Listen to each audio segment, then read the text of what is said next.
are on the final episode of the Career Accelerator, the Career Accelerator program for Financial Planner Life. And take us on a journey so far. Elena, what have we done so far? So we've spoken about your motivators and looking about, before you even look to move, going through that element of self-reflection. We've then gone through your strategy of how to approach your job search. And we've then gone through the interview process. And hopefully by this stage, you've been successful and you've got an offer. So what are you going to do now? Fabulous. Great stuff. So we're at the offer stage right now. Okay. So you've gone in, you've had an interview, you've been successful, touch wood, fingers crossed. You might even have multiple offers on the table. And then that opens up lots of emotions. It opens up lots of questions and choices that you're going to need to make. And also that horrible feeling of, or for some, like literally a celebration of handing in your notice. Yeah. And the things that can happen when that does happen, i.e. all of a sudden the people that really might not have shown an interest in you and your career become your best mates, start putting their arm around you, chucking money at you to get you to stay. And there's nothing wrong with accepting a counter offer. I don't believe there's anything wrong with it. And sometimes you should accept a counter offer. Other times you 100% shouldn't accept a counter offer, because why couldn't they have given you that in the first place? All right. The clincher. All right. And we're going to talk about that. We're going to talk about things like handing in your notice. Right. That's a big one. Moving on to your next job, notice periods, et cetera, et cetera, et cetera. So without further ado, Charlie, talk to us a little bit about the offer process. So financial advisor, power planner, administrator, somebody of experience has gone into that interview. They've been hugely successful and they've had an offer. Talk to us a little bit about your experience of the offer process. It's the best part of being a recruiter, really, 100%. isn't it? It's what keeps us going, is you've secured someone an opportunity, which is exactly what they're looking for. But sometimes it's not. Maybe it's, they've got a couple of offers on the table. Usually it goes, to get to the offer, hiring manager will give us feedback. They might even offer you in the interview. That happened with me at Recruit UK. And I actually interestingly enough, I had further interviews to go to. So I was I was like, oh my gosh, I've just had the best interview ever. And I'm pretty sure my words to Stu were, okay, I'm going to have to say thank you and I'll think about it. Probably go scream in the park around the corner. And I actually went and got myself a half pint and chips to celebrate afterwards. And I then, spoke to my recruiter and they were like, you must go to the rest of your interviews. And I was like, I'm not really sure about this one, maybe not the next one, but saw them all through anyway, just because I wanted to leave no stone unturned. And then I came to the decision that actually, no, it was the best one. So I think if you get the offer and you have other interviews, it is actually in your power. If you don't want to go to the rest of the interviews, you really don't have to. I think it depends on the recruiter. They do have established relationships with their clients. You could be doing them a favour. But if you don't want to go to them, you don't have to. And then, it gets to the offer. And I guess, you might get an offer letter come through, which is like sort of a verbal acceptance and then a written acceptance. And then you'll be looking to get your contract through. And then when you sign that contract, that is when you've accepted that job offer.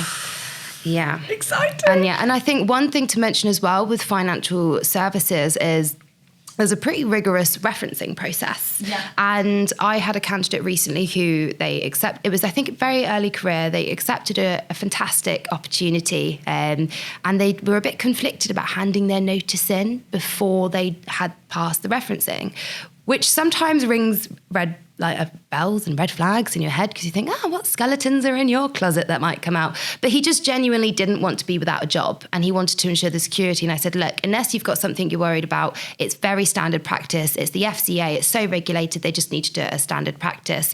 So you can accept the job, hand in your notice and go through the referencing. But do be honest with yourself. If you got something in your past which might come up in the referencing, it is important to disclose that. Yeah, I'm really, you must have been reading my mind, and we were talking about this earlier, how in sync we are at the moment, right? Because I was thinking exactly the same thing. because you've got an offer doesn't mean that you're going to start with that company, because they are going to do some rigorous checks. It's the financial services, right? What are the type of things they're going to check on? Well, they might well check on your credit history. They might well also check on whether or not you've been struck off the FCA in the past, if you had any complaints against you, especially if, say, you're a financial advisor. They might check into your past, your careers. They're going to look at the jobs that you've got, and they're going to ask for references. So have you been honest on your CV? Have you put the right contacts on there that are going to speak highly and evidence exactly that what you were saying is actually true? So the amount of people where I've secured offers, however, have failed at the reference process in my 15 years of being in financial services recruitment, it's soul destroying, and it definitely 100% happens. Now, if you in the back of your mind feel like there's something that's going to affect your ability to actually get the job, you need to get it out on the table straight away. Yeah. Because if a company makes you an offer and you haven't told them about these skeletons in the closet, these red flags, these things you might well be worried about, it could also be quite simply a driving ban. It could be some points on your license. Yeah, these are the things that you need to bring to the surface, put in front of the hiring manager. If you're unsure of it, run it by the recruitment consultant. We've experienced this numerous times. We can ask the question, we can position the question in a completely different way so you don't have to. We can be your go-between, your broker between that company and the offer. So it's very, very important. I 100% really glad that you did that, you said that, because that's an offer management situation. Yeah, that's a definite offer management situation. What else then? So you talked about this a minute ago, accepting an offer in the interview, right? So someone's going to go, wait, I'm really super keen on you. We're going to make an offer to you right here. We were offered in Recruit UK. That was your experience. You were exactly the same. Yeah, I was the same as well. But neither of us accepted in our interviews, which is quite interesting. Yeah. Probably because we had good relationships with our recruiters, and we would ring them after every interview because that was what we did, and we knew that we had to go back out and debrief with our recruiter and be like, they've offered me, and then go from there. Yeah. Exactly, and you don't want to tarnish that. You don't want to tarnish your sort of authentic what's the word? Your like genuity. Yeah, because if you go, yes, I'll accept it there and then, and all of a sudden you might then go back to your recruiter, or you might have a couple of other job opportunities that you're still going to go to final interviews, for example. You're saying you're going to accept it, and 3 days later you're not accepting it. It can cause a problem, but you might not be accepting it because of the salary might be too low. So it's another reason why you do not accept the offer when you're in the interview, is because you kind of want to get multiple offers if you can, from 2 to 3 different employers, if you're lucky enough to have that. Okay, if you're lucky enough to have that, that's great. Why do we want to have multiple offers from different employers, do you think? A comparison gives you an excellent, and I think you definitely get that gut feeling when you have an interview. You sort of know which firm intrinsically aligns with your values. I just got goosebumps because I remembered my gut feeling. I remember my gut feeling at Recruit UK. It was actually funny. I use it all the time. My dad said, do not take the recruitment job in financial services. My dad's an IFA, and he was there like, no one ever moves in financial services. You're going to make no money. And lo and behold, 3 years later, here I am. But it acts as a really good comparison. And also, we talked about that halo effect earlier on. You can get that halo effect within the interview, but really once you get the opportunity to look at the benefits package, what the additional benefits look like, that may be, extra flexible benefits, what the holiday looks like, the other things that are actually really important to you. One may come out more in favour than not the one that you originally thought. I also think just take a deep breath. Yeah. Because as I said, you get that excitement and you get that feeling, but your gut isn't always necessarily the only factor that you should go with. You should just take the time to reflect and review the other elements that are also really important to you. Definitely. It's like going back to that original list again that we made in episode 1, right? Does this opportunity align with my intrinsic values? Does it tick the boxes of the things that I'm looking for from that new employer? And I loved what you said there as well, because when a salary comes up, we can almost be blindsided by money, that we choose not to then look at the other things that come with it. What are the benefits? And benefits are wrapped up in different things. It could be flexible working. It could be the amount of holiday that you can have. It could be the benefits package from an employee well-being perspective. It could be the office environment. It could be the distance between your home and traveling to that office. So you need to collectively look at absolutely everything and compare it to another opportunity and to another opportunity. And that's when you truly know, is it ticking those non-negotiables, right? Is it really ticking? Am I getting 8 out of 10? Am I getting 9 out of 10? Am I getting 10 out of 10? And then sometimes the offer of the salary that might be £30,000, right, up against the one that's £40,000, I've had people take lower salaries because the company is more aligned to their values and is heading in a direction where they see long-term intrinsic value coming to them through the sort of compound effect of the harder they work there, the more money that they can actually earn. Perhaps, especially within like the financial planning side of it, advice side of it, where you see these different structures that are created around bonus and earnings related to performance, right? Someone might be on a 40k basic at one place, but get 50% of all the fees that they generate. Something I want to bring in at this point as well, right, is that when it comes to that offer stage, again, you can get blindsided by all the glitz and the glamour. It's not unusual for companies to offer some crazy benefits packages now. We're not seeing it as much really in the financial planning sector. I hope it catches up. But if you look at like tech companies and all of that, they're crazy, right? Or some of the stuff that you've got. Like 4-day weeks. Yeah. But again, what's the expectation? Let's take a deep dive and a deep look into the contract. What does the contract say? Yeah. Not only what does a contract of employment look like, you don't accept something until you receive a contract. Get that contract in place. It might frustrate the hiring manager. It might frustrate the recruiter. But we want to make sure 100% that the contract itself is in place, is correct, and it protects you. Again, if you're somebody who's a financial advisor, perhaps you're self-employed, perhaps you're employed moving to self-employed, you might want to look at who's got ownership of my clients. Yeah. Right? What happens if it doesn't work out and I want to leave? Am I causing myself long-term damage by joining this firm? So don't accept anything. Don't be too rash until you've looked at that contract. And you look at the existing contract that you also have as well. You know, what is your notice period? Is there garden leave? You know, are the clients that you've built up, very often I come across financial advisors who've got verbal agreements that the clients that they brought to the table are theirs and they can take them with them. Sometimes that just doesn't happen. Yeah. So I always, even going to look for a job, for example, if you're an advisor, make sure that if there is a verbal agreement, can we get it on paper? Can we get it written down? Because you need to have something solid that shows that you can do it, because you will, without a shadow of a doubt, have a restricted covenant on your current contracts that stops you from approaching clients that have been serviced by that firm, probably for 6 to 12 months. It doesn't matter if restricted covenants weren't worth the paper they're written on. Nobody is going to want tanks on their lawn, right? So if you're somebody that's got amazing client relationships, you've got built, 20 million, 25 million under management with one firm, right? The firm that you're joining are going to make sure you're 100% squeaky clean, because the last thing they want is a lawsuit, tanks on the lawn, bad publicity, all of those typical types of thing.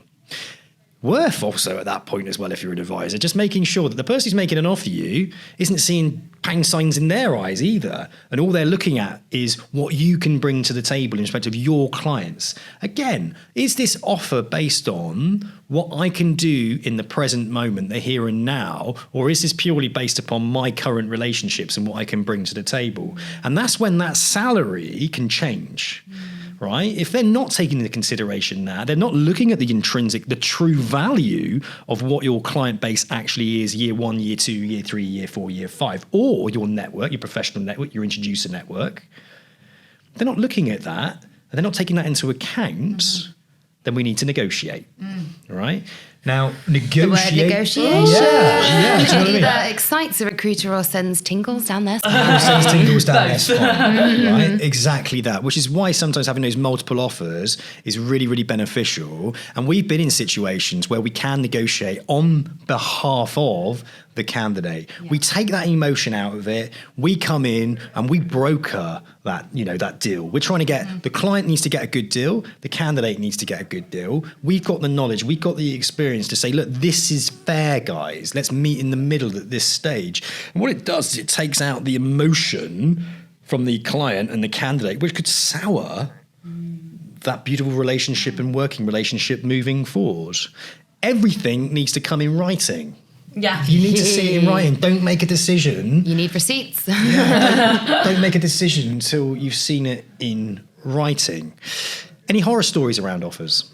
Are you an experienced financial planner, power planner, administrator? Perhaps you're a compliance manager or even working in marketing. Whatever you're doing within the financial planning profession, if you're looking for a career change, check out Recruit UK, where we have all the leading financial planner job opportunities at your fingertips.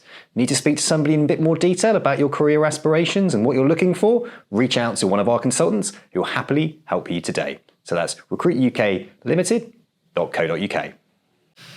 Ooh, I don't know. I think probably referencing can take a long time. And then by the time that they got round to referencing, it was discovered there was incorrect statements on their CV to do with academic qualifications. And they pulled the offer. So somebody was waiting almost 2 months to join a role, but because of a discrepancy on the CV.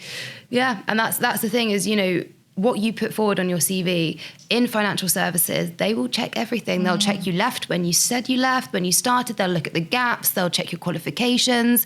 And it's just, save yourself the trouble and don't lie. Yeah, no, absolutely. How about you, Lena? Mine's mainly counteroffers, which I know is definitely, but I know from a recruitment perspective, we get frustrated about counteroffers because ultimately there is some level of conversation that hasn't gone on in the initial steps. Because if we go back to episode 1, if you really had that element of self-reflection, spoken to your manager, I don't really think there is many situations where you would take a counteroffer if you've really done your due diligence from the beginning. But this is where leaning into your recruiter really comes in. I think I'm definitely talking about counteroffers here from a recruitment perspective, but there's nothing more frustrating than when you get an email from the hiring manager being like, have you seen the below? And it's your candidate that's emailed the hiring manager saying, they offered me a salary increase that matches the salary you've offered me, so I've decided to stay.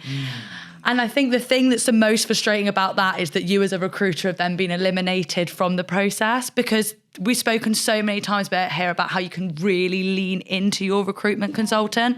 And if a candidate calls me and they go, my main driver was salary, they have given me a counteroffer, more than likely I can call the client and say, they've been given a counteroffer. Can we do something about this? And we can open that conversation. And this is just another example about how you can really lean into your recruiter to support you, and you shouldn't eliminate from the process. That's definitely a bit of a selfish one, but it is really frustrating when you've done all of that hard work and then that you could, support your candidate further, but they've even not allowed you to have that opportunity. My thoughts on it, right? Always be expecting a counter-offer. Yeah, always. Yeah, particularly Always. this day and age. Yeah, in today's day and age, there will be one coming. Always be expecting a counter-offer, which is why it needs to be preempted in that original conversation. Is it going to go up? Is my salary going to go up? Not only is my salary going to go up, have they given you any guarantee of that? Because if you go through all that process and then they increase your salary, it can leave a sour feeling when you accept a counter offer. One, your current employer is thinking, I wonder if they're going to go again. You're thinking, well, they just put their arm around me now. They're giving me a higher salary, but do they really care? Are they just doing that just because I kicked up a fuss? Unfortunately, it can leave that kind of sourness. Now, I'm also under the illusion it's okay to not a very popular opinion in the recruitment world, right? But I think it's okay sometimes to accept. Yeah, there is instances. There are instances, right? Yeah. Because I think it's okay to accept it because things change, man. Life changes. And 1 minute you're in your shit, right? You hate this place and they just haven't done it all. But within the last 3 weeks, I've been looking around and they have noticed I'm a bit miffed. They brought me into a room and they've actually shown me evidence of things that they're going to do, what they're going to do, how they're going to do it. And at that point, I actually might believe them or I might really be bought into it. And they have actually asked my valid opinion and I really, really enjoyed it. it may have been the salary, it may be a few things that have been bugging me, but they've solved that problem for me at that stage. You can do that once. You can accept the counter offer once, right? You might regret accepting that counter offer, or you may be really happy that you stayed, right? Yeah. But it's not a bad thing. It's not the worst thing in the world to accept a counter offer. They're there, but it's how to manage them. Yeah. And the idea here is, look, you need, again, somebody you can bounce off of. I agree it should be your recruitment consultant. Now, a recruitment consultant will want you to leave that company and join someone else because a recruitment firm makes their money that way on behalf of the client that they're trying to build. But my advice also is to say, look, have some people around you. It's not your wife or your partner, all right? It's somebody else that can give you a bit of a, again, unbiased opinion, and to hopefully sit down with your pros and cons list and say, is it being looked at? Should you accept that counter offer? By staying, are you actually potentially causing yourself more problems, or can you live with that and you're happy with it? The issue that you have when you accept that counter offer, right, and the companies that you've gone out and interviewed with, is that when it comes around to you potentially leaving again because your current employer hasn't lived up to what they said they wanted to do, they're like, oh, look who's come. Here they are. Here she is. Like, what's the cat dragged? We told her. Now, the similar situation in that, I'm a business owner. I've had people come to me where a counter offer's been accepted and they haven't come back, and they have come back to me, and I've sat down and I talked to them without judgment, because that's the key thing here. There is no judgment. You shouldn't judge somebody for accepting a counter offer, but it can cause you problems further down the line. If you've done your due diligence, if you've done your deep dive, if you've done your inventory, if you've done it properly in episode 1, in reality, you shouldn't even be bothered by a counter offer, because you've gone through the process in the right way to uncover and discover an opportunity that is far beyond what it is that your current employer can actually do. Is ticking boxes. Or you have gone through the process, and guess what? Every offer you've received is nowhere near as good as where you currently are. Yeah, exactly. I think one thing that I know I'm speaking a bit negatively about counteroffers, and you are right, there is definitely instances where things can change throughout the interview process, just life changes, personal circumstances change. That mean it's not the right time to take a job, which is 100%. It happens. But I think one thing that blew my mind about counteroffers was when I flipped the perspective, is we always very often speak about counteroffers as like, if that was your worth, if you were worth that money, if they wanted to give you that development, they would have done it before this point. But one thing that I find really interesting about counteroffers is, if you view it from a client perspective, we're all sat here speaking about how, as an individual with experience, you're really exclusive. It's difficult to find candidates of this caliber. So also view it as like, do they not want me to leave, or do they not want to have to go through the hiring process again? Yeah. Do they not want to have someone not in a business critical role, go through the interview process again? Potentially they're going to have to hire someone at a higher salary because the market's increased. So I always view it from that perspective, Do they not want to see you go, or do they not have the time, the energy, the money to bring someone in again? Yeah. And it's kind of like a bit of an afterthought, right? Like, oh shit, trying to shut the gate while the horse is bolted. Yeah, but once I listened, so I read that on LinkedIn or something like that, and as soon as I read that, I was like, shit, because you always view it as they're like, oh, they don't want you to leave, but we do recruitment. We know how long it can take before a client comes to you and finds the right person. Do they just avoiding that instead of actually valuing you as an individual? Lena, I 100% agree with you there. And actually now I'm edging onto the side of never accept a counter offer. never accept a counter offer. And it just goes back to, again, doesn't it really, making sure we're digging deep at the very, very beginning. You're bouncing off of your recruitment consultant. Yeah. Is what I'm thinking right? Have I got things up, have I got my intrinsic values written down?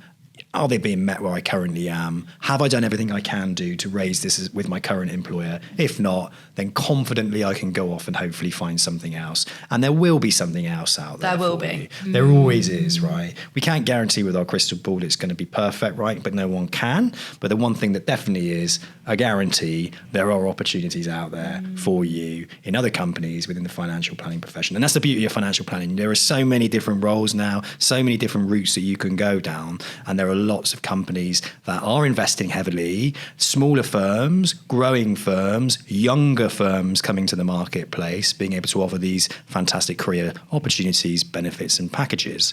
So from an offers perspective then, we've looked at counter offers, we've looked at the delivery of an offer, when to accept it, when not, bouncing off of the recruitment consultant to take a good hard look at what it looks like, what the contract looks like, everything like that, to make sure you're picking the right one. So now you're looking to accept that offer. Woohoo! Talk to me about accepting offers. What's the best way to do that? Just a big fat yes. Yeah, just a bit. I don't think there's a science behind it. Show your excitement. I think as a recruitment consultant, we always have like an element of control in the process. So it's very often we're the individual that goes to the firm. But contact your hiring manager, tell them how excited you are. Have a glass of wine. Like, you've got to put through so much work to get to this point that, you know, celebrate your successes at the end of the day. Enjoy the wins when they come. You know, you've just got a job offer. You've just accepted it. You've listened to all of our videos and gone through the whole process. So pat yourself on the back, enjoy it. And I think also it's about looking forward, like what can you bring to the table? Like what are you imagining your first month, your third month, your 6 months, a year? Start getting excited. And then when you come in on that first day and you've got your onboarding, you've got your training, you've already visioned that and you just put yourself on that path to success. What about time scales though? So you've accepted an offer. So from accepting that offer, right? So when should you then hand your notice in? What do you think is a fair time scale? What should you be thinking about as a candidate before? Some people might be rushing to the manager's desk to say, "Here's my notice, got you bastards," down the table. I don't think that's a good idea. Okay, I think even if you've accepted the offer, keep stum. Don't go telling everybody in your office you've got an offer of employment. Certainly don't tell everybody in your office you're out there interviewing, because the walls have ears. You know what I mean? You know, so just keep it stum, keep it. And that's another thing. When you've got somebody like a recruitment consultant you can talk to, then you're able to offload that energy in a way that's positive, right? In the way that you can kind of get your thinking checked again and keep things nice and calm. Because you don't know who's listening. You don't know what someone might well say. And you might shoot yourself in the foot. I have seen offers rescinded because the market's changed. Okay? Yeah, it does happen. So accept it, but when it comes to handing in your notice, my advice always is wait until you get your contract. Yeah, always. Go over your contract. Wait until you've got your offer. When are you looking to start? Let's see in black and white what the pension agreement is. Let's see in black and white absolutely everything else. Let's let that dust settle for a little bit longer, right? And once you've got that, once you've seen it, once you've confirmed it, once you feel good about it, then it's about constructing that letter to give to your employer to say, I'm no longer going to be working here. Here is my notice period.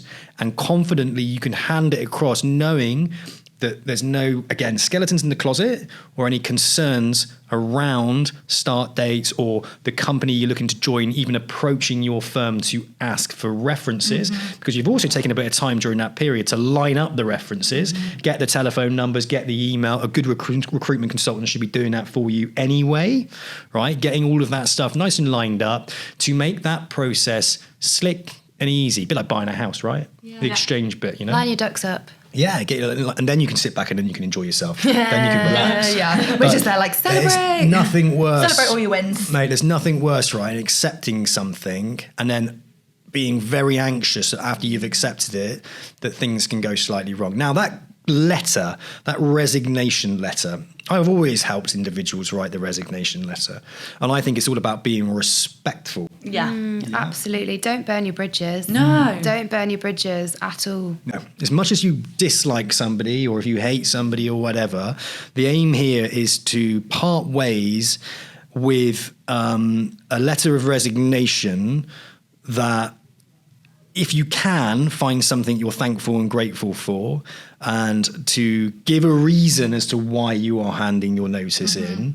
If, say, for example, they instantly put you on garden leave, don't even want to talk to you, then so be it, right? Probably made the right decision to Yeah, I've had a move. few of those. Probably made the right decision. Yeah. But at least you haven't sort of, I don't know, outwardly spoken negatively, or, resentment is like a poison, drinking a poison, expecting the other person to die. And it's just like, what's the point in doing that when you could leave in such a positive way? But also you want that ability to say goodbye to the people that you enjoyed within that company, and also kind of to be respectful of that business in the sense that, look, I'm not here to disrupt your business. I appreciate that you're a business, especially small firms. I know how hard it is, right? But it's not right for me, and these are my reasons, and I have broached it with you.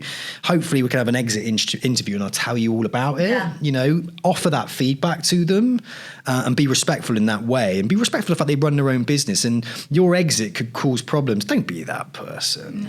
Don't be that person. Hand your notice in the right way. It doesn't have to be war and peace. But once it's done and you write it and you put it down and you seal that envelope and you put it on the desk or you send that email, it's done. Yeah.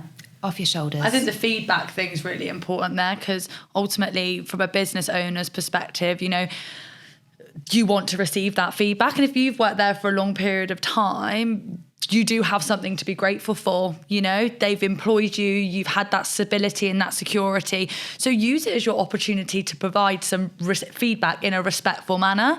If you've left because you've not had career progression, outline it to them, because that could be the thing that changes the whole structure. They then put in a career development plan, which enables them to retain staff in the future. So use it as your opportunity to be honest about the reasons that you left for a business owner's perspective, to allow them to build on that moving forward. I always remember, what is it, the term, like on the way up, remember they'll remember you on the way, remember they might see you on the way down. Yeah.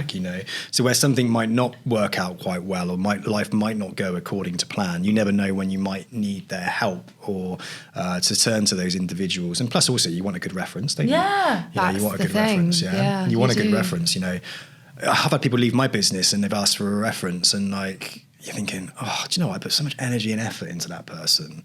It cost me so much money. I didn't get what I can think of a person right now. I didn't get a return on my investment.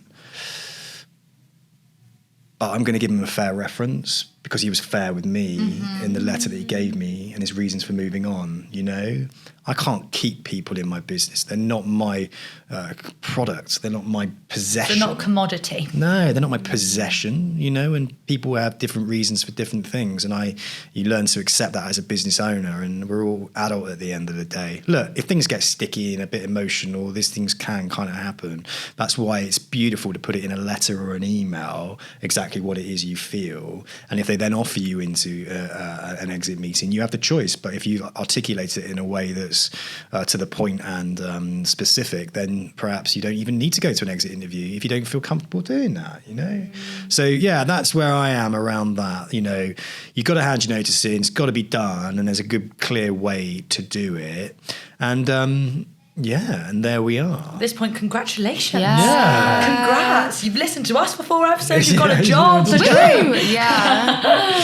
Yeah, so there we go. We've gone through the whole process. We've shared some of our experience of working with candidates. And the next series that we're going to do on this Career Accelerator program is going to be helping clients. What clients can actually do. When we say clients, we're talking about financial planning firms, hiring managers. What can you do to attract the best talent to your business?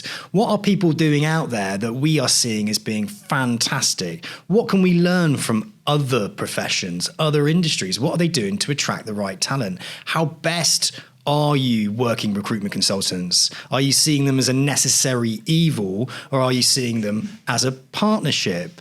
What is true value? What is a fair fee to pay a recruitment consultant for the work that they're doing? What does contingency and retained mean? What does a subscription model mean?